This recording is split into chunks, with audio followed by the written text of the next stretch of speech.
நீங்கள் பார்த்து கொண்டிருப்பது சவுத் மெட்ராஸ் செய்தி சேனல். செய்திகள் வாசிப்பது கீதா. அனகாபுத்தூரில் மனிதநேய வணிகர் சங்கத்தின் செயல் வீரர்கள் கூட்டம் நடைபெற்றது. செங்கல்பட்டு வடக்கு மாவட்டம் அனகாபுத்தூரில் மனிதநேய வணிகர் சங்கத்தின் செயல் வீரர்கள் கூட்டம் தமுமுக மனிதநேய மக்கள் கட்சி செங்கல்பட்டு வடக்கு மாவட்ட தலைவர் SK ஜாகிர் ஹுசேன் அவர்கள் தலைமையில் நடைபெற்றது.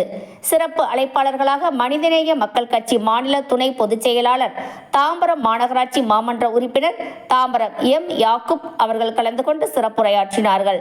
உடன் மாநில செயலாளர் புதுமடம் A கலீம், மாநில அமைப்பு செயலாளர் வழக்கறிஞர் SA புலல் முகமது அலி, மாநில வர்த்தக சங்க செயலாளர் A கவுஸ் பாசா கலந்து கொண்டு சிறப்புரையாற்றினார்கள். தமுமுக செங்கல்பட்டு வடக்கு மாவட்ட துணை செயலாளர் A சவுகத் அலி வரவேற்புரை ஆற்றினார்.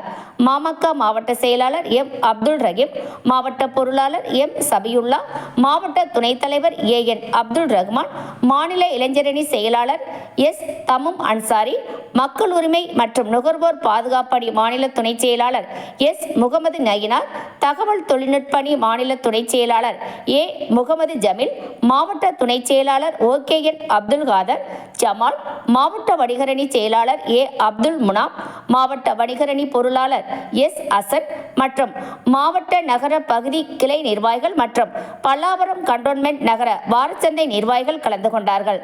மாவட்ட வணிகரணி துணை செயலாளர் அனகை S சர்புதீன் நன்றி உரையாற்றினார்.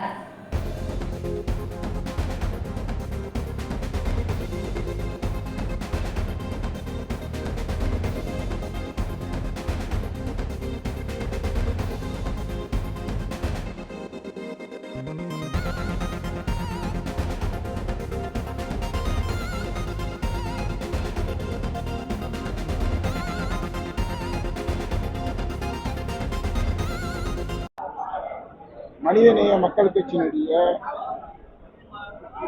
செங்கல்பட்டு வடக்கு மாவட்டத்துடைய வணிக சங்கத்தினுடைய செயற்குழு நடைபெற்றது.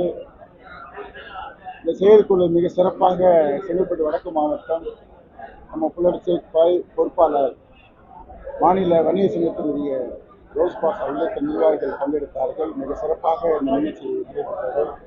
இதில் முக்கியமான தீர்மானம் என்னவென்று சொன்னால், தமிழ்நாட்டில் திராவிட மாடல் ஆட்சி நடத்தக்கூடிய தமிழ்நாட்டுடைய முதலமைச்சர் ஸ்டாலின் அவர்களுக்கு கலங்க வைக்கும் வகையில் தாம்பரம் மாநகராட்சியில் இருக்கக்கூடிய சில அதிகாரிகளும், குறிப்பாக SO டிபார்ட்மெண்ட், குப்பை அள்ளக்கூடியவர்கள் குப்பை அள்ளக்கூடிய பணியை செய்யாமல் வியாபாரிகளுடைய கடையில் இருக்கக்கூடிய பொருட்களை அள்ளி செல்வது மிகவும் வன்மையாக இந்த செயற்குழு கண்டிக்கிறது.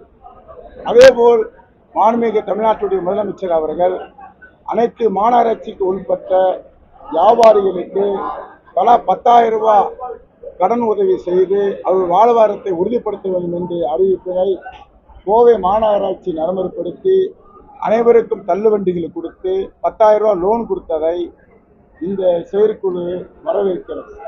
அதேபோல் மாநகராட்சி அதிகாரிகள் சம்பந்தப்பட்ட சிறடி வியாபாரிகளை அகற்றும் போது சுப்ரீம் கோர்ட்டுடைய வழிகாட்டலே பின்பற்ற வேண்டும்.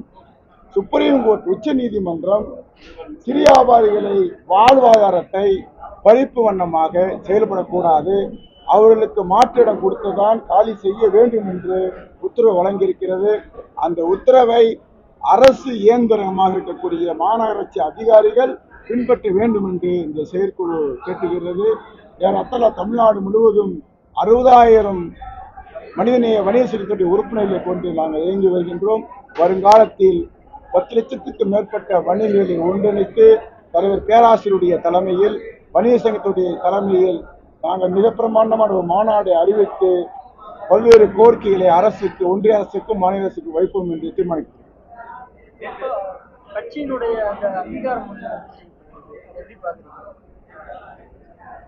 அதாவது இது எங்க தலைவர் பேராசிரியர் அவர் அனைத்து தொலைக்காட்சிகளிலும் பேட்டி கொடுத்துருக்காங்க.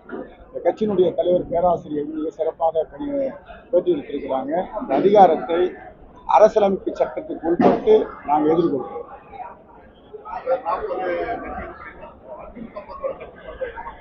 அரசியல் சட்டத்தை மட்டும் இல்லை, பாரதிய ஜனதா கட்சியுடைய யாரெல்லாம் கூட்டணி வைத்திருக்கின்றார்களோ, குறிப்பாக பாரதிய ஜனதா கட்சி ரத்து செய்யப்படலை, பிறகு தமிழ் மாநில காங்கிரஸ் வாசனுடைய கட்சி ரத்து செய்யப்படலை. எல்லாரும் ரத்து செய்யப்படும் நான் சொல்லல.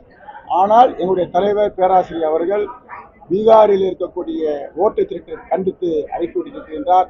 ஒன்றிய பாஜக அரசு என்னெல்லாம் மக்களுக்கு விரோதமாக செயல்படுகிறதோ அதை எதிர்த்து தொடர்ச்சியாக தலைவர் பேராசிரியர் ஜவஹர்லால் அவர்கள், பாபநாசம் சட்டமன்ற உறுப்பினர் அவர்கள் குரல் கொடுத்து வருகிறார்கள்.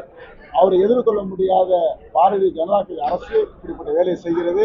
அரசியலமைப்பு சட்டத்தின் மூலியமாக, உச்ச நீதிமன்றம் மூலியமாக நாங்கள் இதை எதிர்கொள்கிறோம்.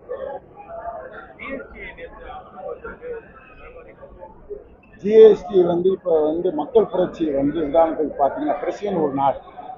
அந்த நாட்டில் ஆட்சியாளரே பதவி விலகுன்னு சொல்லி போராட்டம் நடத்துகிறாங்க. அன்றைய நாடாக இருக்கக்கூடிய பங்களாதேஷிலும் இதே புரட்சி நடைபெற்றுக் கொண்டிருக்கு. இப்படி பல்வேறு மக்கள் ஃபேஸ்புக் மூலியமாக, வாட்ஸ்அப் மூலியமாக இணைந்து செயலாற்றுகிறார். ஜிஎஸ்டிங்கிறது மிகப்பெரிய ஒரு நம்முடைய நாட்டு மக்களுக்கு மேலே திணிக்கப்படுகின்ற ஒரு கொள்ளை சம்பவம். உப்புக்கே வரி கட்டாதவர் நாம் இன்னைக்கு ஜிஎஸ்டி வரி கட்டி வாழ்ந்துகிட்டு இருக்கிறோம்னா நீங்கள் புரிந்து கொள்ளணும். இது மக்கள் பதில் சொல்லுவாங்க. பீகார் சட்டமன்ற தேர்தலை ஒட்டி, பல மாநில தேர்தலை ஒட்டி இந்த அறிக்கை வெளிவந்திருக்கிறது. பிறகு தேர்தலுக்கு பிறகு மாறும், நாங்கள் நம்புறோம்.